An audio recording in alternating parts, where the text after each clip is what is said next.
Okay, it seems that the International Agency for Research on Cancer has said that processed meats definitely cause cancer, and red meat probably does too. Okay, not gonna sit here and argue the facts of the science. Probably does. Not gonna argue that. Don't really got a problem with that. But I think it's kind of funny that it's making that big of a deal as they are with it. Because walking outside and breathing, hell, not even outside, just breathing the air that we breathe probably definitely causes a whole shitload of health problems. Just because of how we are as human beings in our industrialized nations. Burning coal for electricity, fossil fuel powered vehicles, and just manufacturing random things and components for the stuff that we use on a day-to-day basis. Okay, so you're probably not going to change a bunch of that stuff because we're just not going to. It's just not going to happen.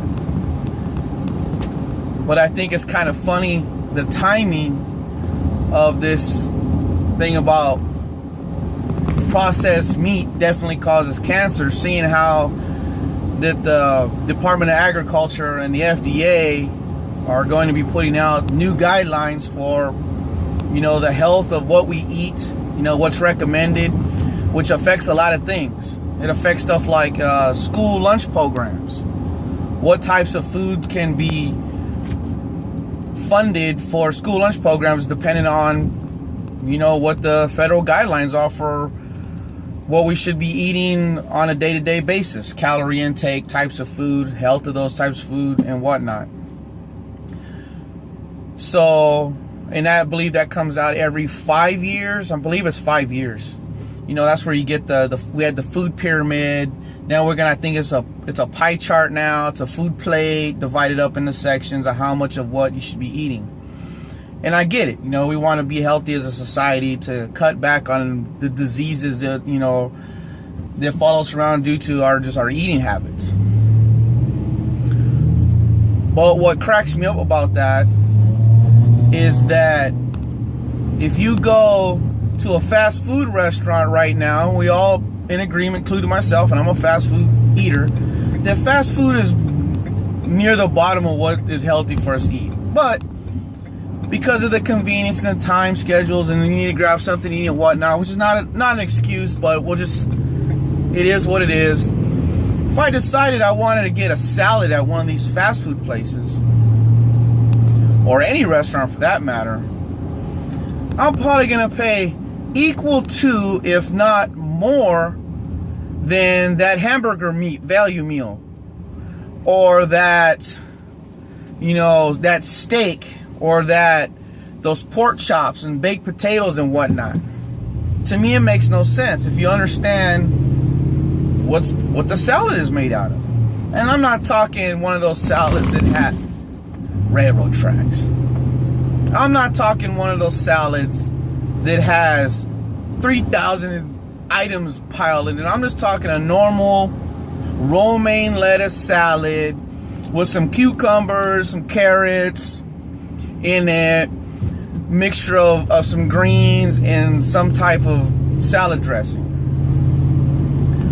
Now you walk into a place and order that at a fast food restaurant, you're probably going to pay $6-7 just for the salad.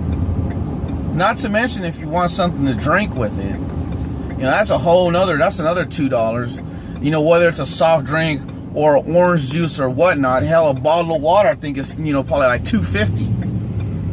My point about that is, if you want people to eat healthier, you might want to figure out why the healthy foods are more expensive. I would like to eat healthier because I have terrible eating habits. And when I go to the store to go shopping, I look at the stuff around and I'm like, let me see about getting some stuff to make salads and things like that. It'll eat a little healthier. And those items in the grocery stores tend to be a third, if not, half as more expensive as, the pack of bologna I can make 20 sandwiches out of. Make sense? Probably not. So if you look at the individuals who everybody seems to agree are more affected by processed foods, for health reasons, tend to be the middle to lower class who don't have maybe as much money to spend on trying to eat healthy, feeding, 3 or 4 mouths in the house. So if it costs them $5 to buy a pack of bologna that they can get 10 meals out of, or that same $5 is gonna buy, the ingredients to make one salad, what do you really think they're gonna do? Do I even have to say anything? No, they're gonna get the most bang for their buck, knowing full well that it is the worst health choice. Now I'm sure there's probably people out there that argue, oh no, you can eat healthy by going here, doing that, doing this, go to this store, going to that store, buying this ingredient over that ingredient, blah, blah, blah. I'm not arguing a fact either. Probably like coupon cutting, and I got a FedEx guy here that just quite doesn't understand. Oh, he blew his tire out. That sucks, but he could probably just make a phone call and get a company to send him out some help. Anyways, if you go coupon cutting, you could probably save a lot of money. Again, it takes time and effort. Whether you're gonna put that time and effort into it, I don't know. I don't, because it just takes too much effort to do that. So you probably need to figure out as a society, or even the government, why is it that the healthier food choices cost so much? It's probably supply and demand. The volume available, the economy of scale probably hasn't quite hit the healthier food choices the way they are in the processed food industry, like the meat industry. Economy of scale is a big thing. The more you can make, the faster you can make something by volume, the cheaper it's going to get. So obviously the healthier food choices, because of the demand, probably the scale's just not there. Okay, but how are you going to convince somebody to spend twice as much money for something that's going to go half as far when their budgets are tight? Is that a question that I can answer right now? No, because I choose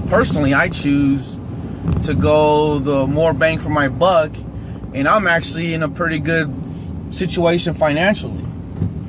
I live well within my means. I can easily pay my bills, no problem, and can afford to eat out on a regular basis if I choose to. And I still will go for the more bang for my buck. That's just a personal choice that I make. Now, apparently, PETA is offering a free vegan starter kit. You can get a personal vegan mentor. I don't know how personal that's going to be. You'll probably just email at best, or maybe you log in on the site. I don't know.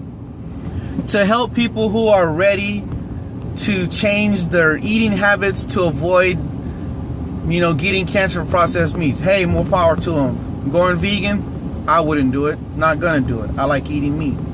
Takes a lot of sacrifice. Hey, that's where you want to go for it.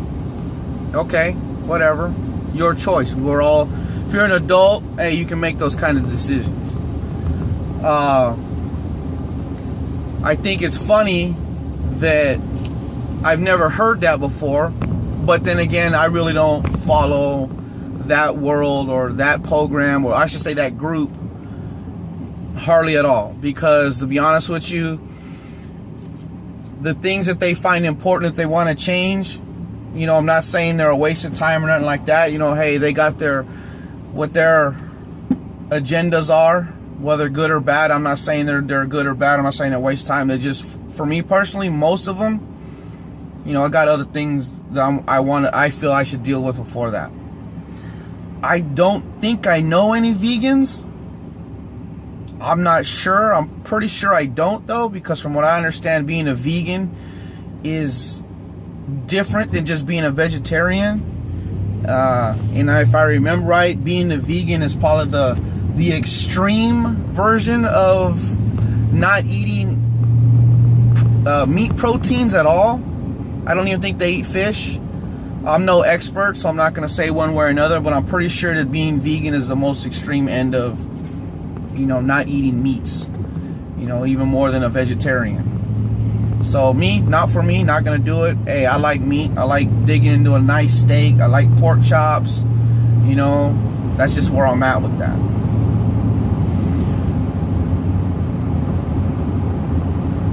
I'm curious how this is going to really affect like school lunch programs and after school food programs.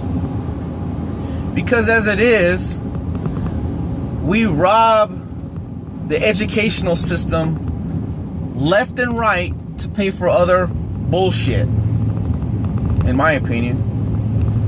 We spend, I think the federal government spends like $30,000 or $35,000 per federal inmate in the Federal Bureau of Prison Systems, and I think it's, if I remember the number right, they spend half of that on education per student. Now, granted, there are way more kids than there are prisoners in the prison system. The point is, you're willing to spend $35,000 a year on a prisoner, but you're only willing to spend, I think it's like $15,000 or $17,000 a year on a child's education. To me, that's backward. But granted, I think there's only 200,000 or so federal prisoners that are in, federal prisons. We're not talking about state prisons. So to me, that's backward. If anybody that should be scraping by, it's prisoners. Yeah, they're wards of the government and they're supposed to take care of them, but it doesn't mean you have to put them high on the hog and 3 hots and a cot. Actually, they probably don't. Yeah, they probably lunch is probably some kind of sandwich meal, whatever. But when these guideline comes out, you're talking about a federal entity now. The cost of feeding them the way the government says they should is going to go up. So that $30,000 is going to go up. They'll probably get away from a lot of processed meats because, hey, if the government adopts this guideline, they got to follow it across the board. And the average everyday taxpayer really can't complain about that because we vote those people in the office and make those decisions. But that's a whole nother ball of wax. At the state level, I believe that the states have to follow the federal guidelines for those school programs also, or they won't get funding for them. In California, the last number I remember, which has been a while now, I should have looked this up before talking about this, but for California state prisoners, the last number I looked up, what I think was 2008, was $27,000 per prisoner in the state, and I believe that number was like $14,000 or $15,000 per student. Again, backward in my opinion. But the number of students to prisoners is there's a big gap there. But still, the priorities are backward in my opinion on that matter. I believe that if the prisoners want to eat some bologna or whatever for a sandwich, hey, you might want to get them out there in some prison land and raise some cattle to slaughter to make this meat. Maybe they need to raise their own crops, or at least a percentage of them, that if they want to eat certain things. Hell, you can use that as a vocational program.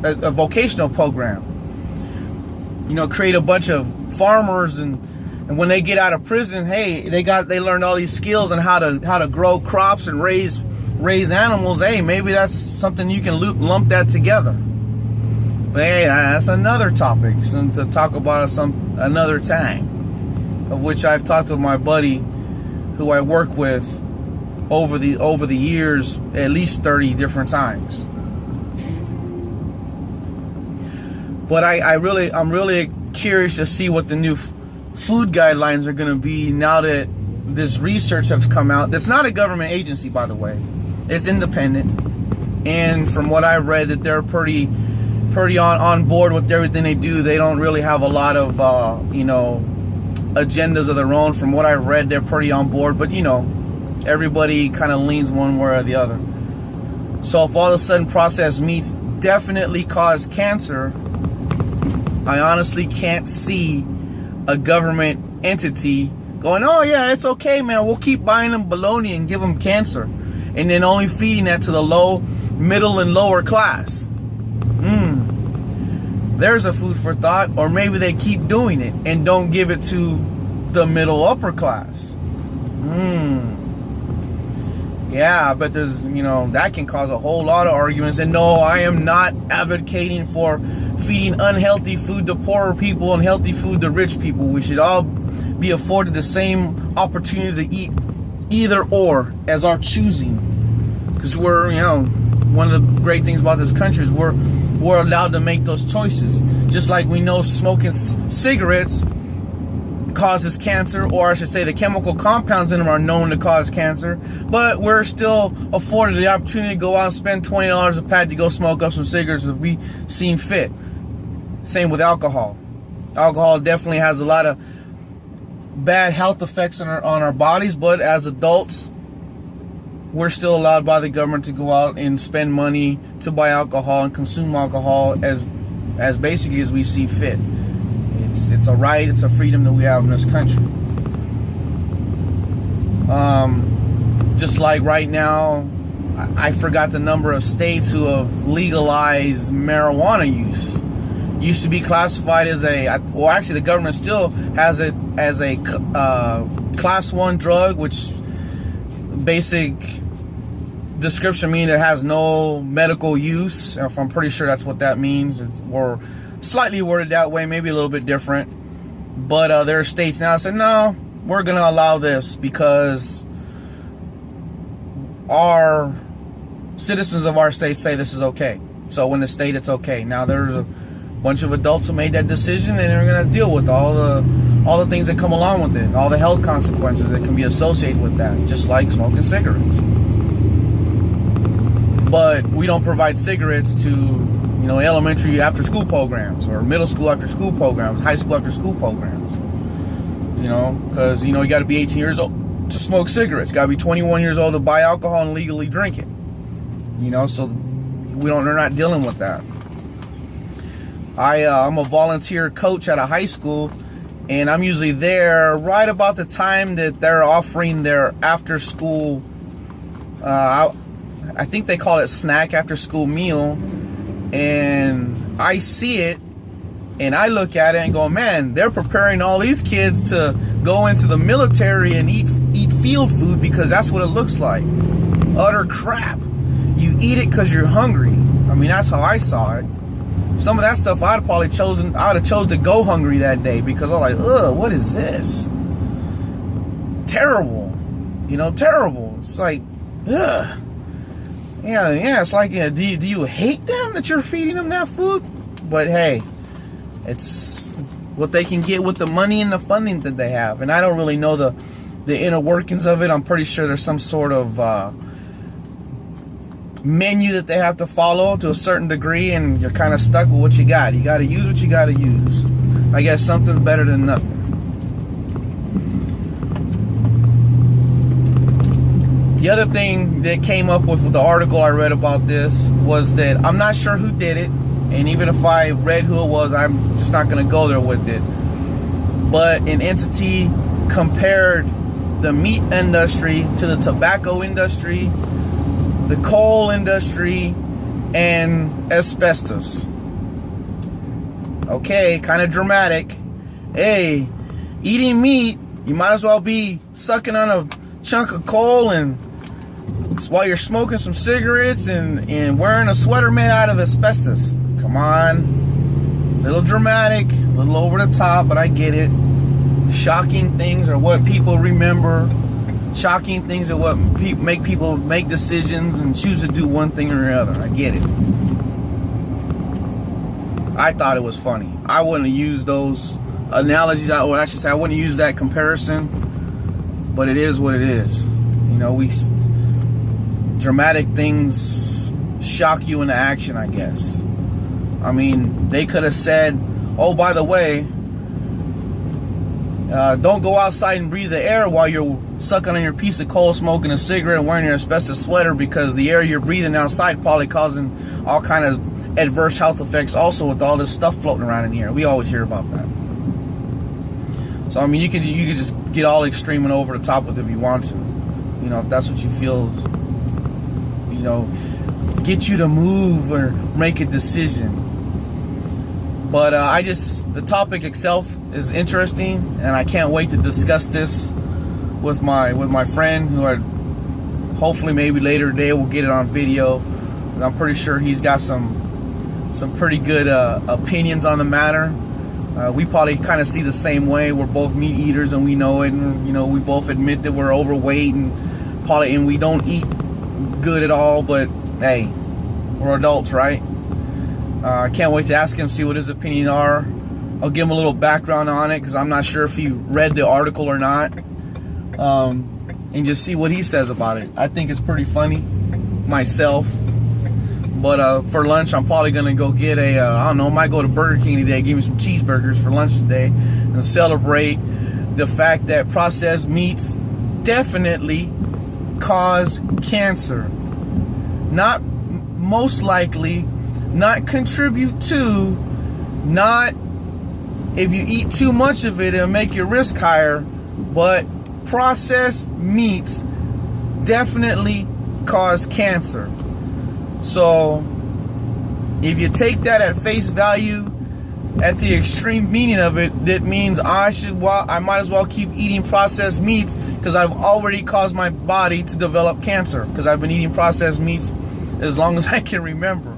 So why stop now? I'm already going to get cancer, because processed meats definitely cause cancer.